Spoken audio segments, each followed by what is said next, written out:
Cletus, can you explain the invisible condition? Oh, shit.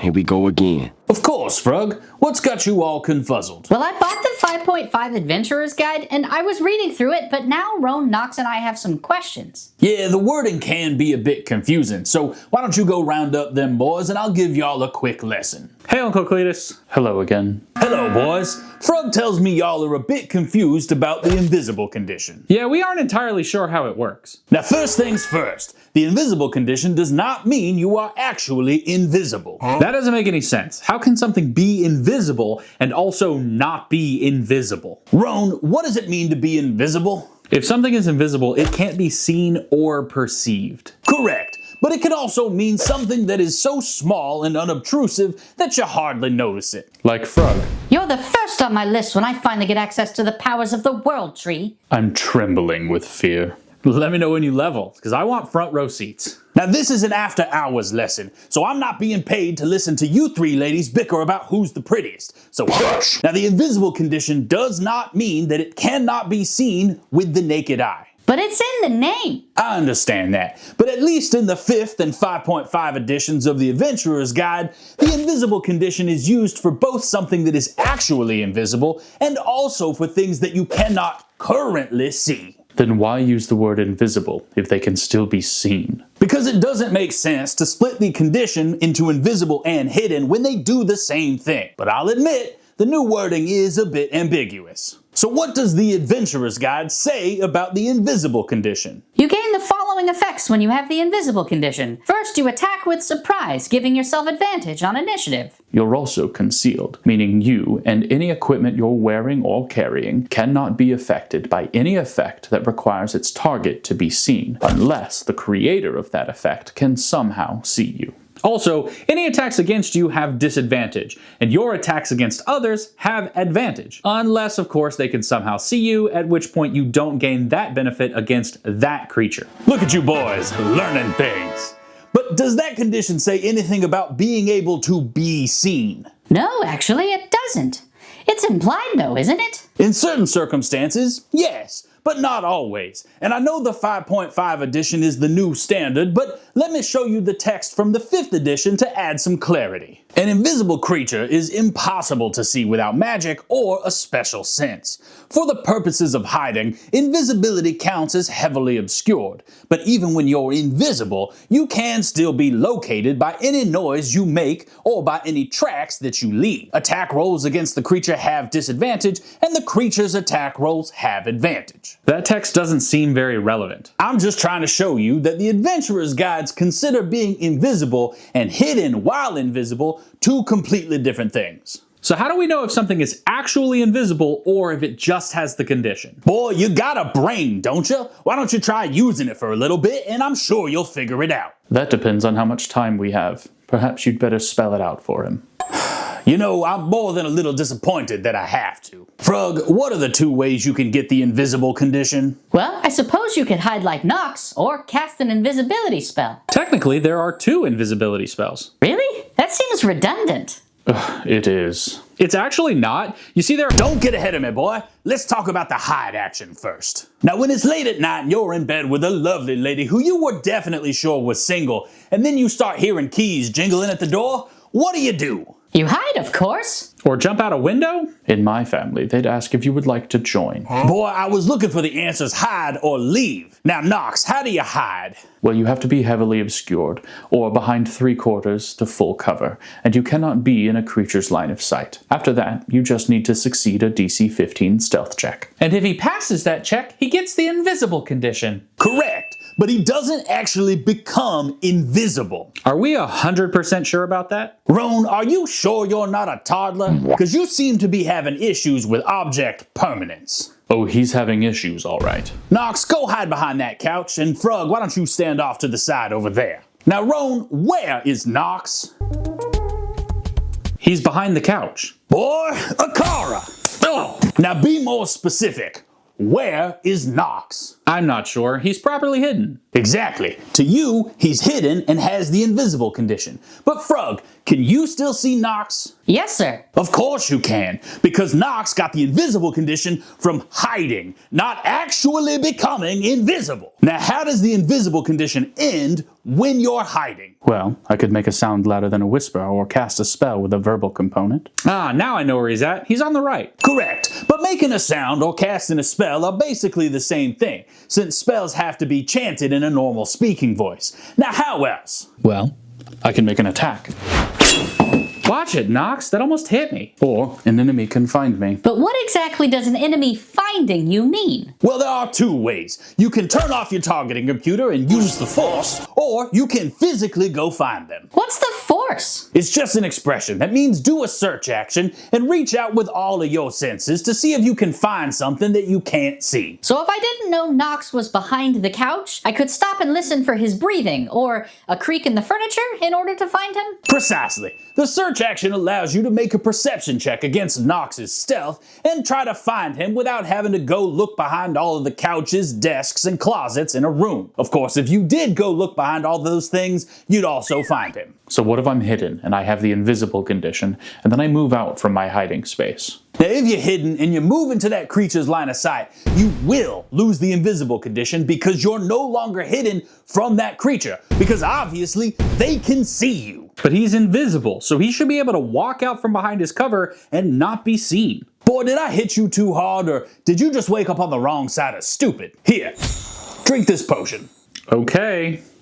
Of course Nox is gonna get seen if he walks into a creature's line of sight. But there are no rules in the book saying that, so I'm pretty sure the only way to find a hidden creature is by making a search action. I see the confusion. The 5.5 update is just a patch update to the overall Adventurer's Guide. The 5 ebooks can still be used for additional guidance when you're confused about something. So let's take a look at what the 5 ebook has to say on page 177. You can't hide from a creature that can see you clearly. And in combat, most creatures stay alert for signs of danger. So if you come out of hiding and approach a creature, it usually sees you.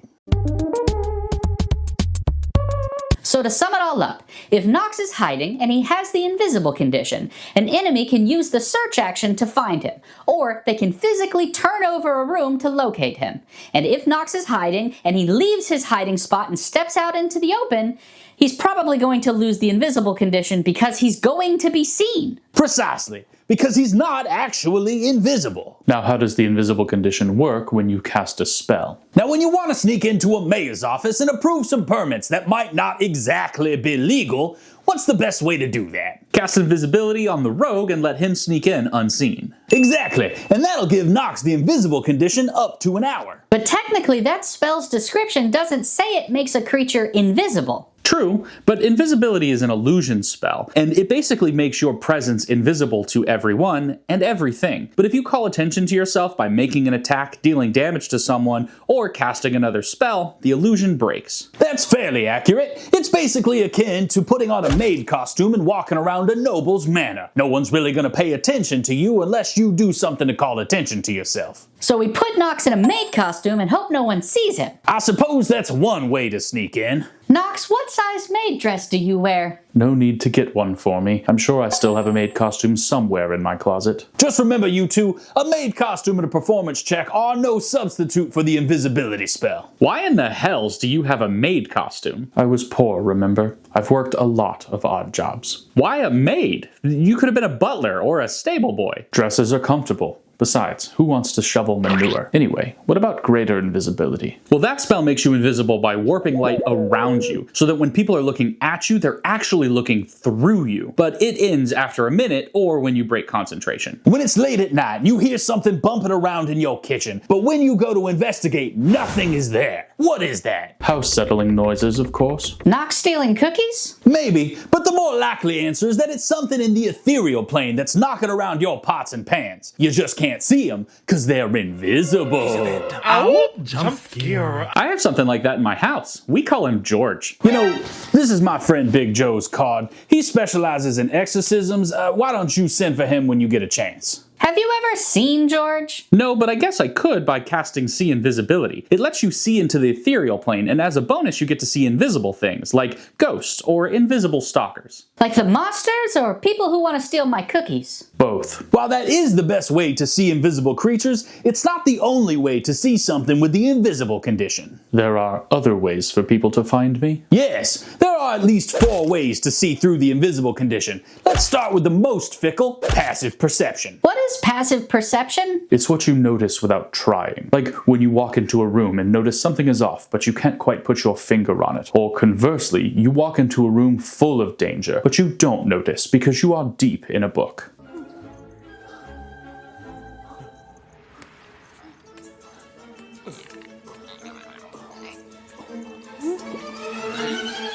Exactly. Your passive perception can be affected by a couple of different things, like lighting or being completely focused on something else. It makes seeing or not seeing an invisible thing easier. How does lighting affect passive perception? If you're lightly obscured by foliage or patchy fog or dim lighting, you have disadvantage on perception checks with sight. And if you have disadvantage on passive perception, your score decreases by 5. So I guess we should always be carrying torches or lanterns on our adventures. But my dark vision lets me see in pure darkness, so I don't need to carry a torch. True, dark vision does let you see in pure darkness instead of being blind like Roan, but dark vision just turns darkness into dim light, so you'd still have disadvantage on passive perception without a light source. That seems straightforward, not fickle. Sure, but passive perception won't let you find something that's hidden behind total cover. It also won't let you see something that's actually invisible to the naked eye. Plus, sometimes the gods just want to have a laugh, and so you won't be able to perceive something even if you technically should have been able to. That's pretty typical of the gods. Now the next way to see something that's invisible is to have Tremorsense, but technically Tremorsense is not a form of sight. That said, within range, Tremorsense will allow you to pinpoint the location of something that's invisible, at least as long as it's touching the same surface you are. So, the only way to hide from something with Tremorsense is to somehow become and remain airborne. That's correct! But Tremorsense doesn't count as a kind of sight, so even if they can pinpoint your location, they still can't see you. So if you're using one of the invisibility spells, their attacks against you will still have disadvantage, right? That is also correct. I guess that potion finally kicked in. I do feel less foggy. Good. Now the third way to see through invisibility is to give yourself Blindsight. But I don't want to go blind. That's not...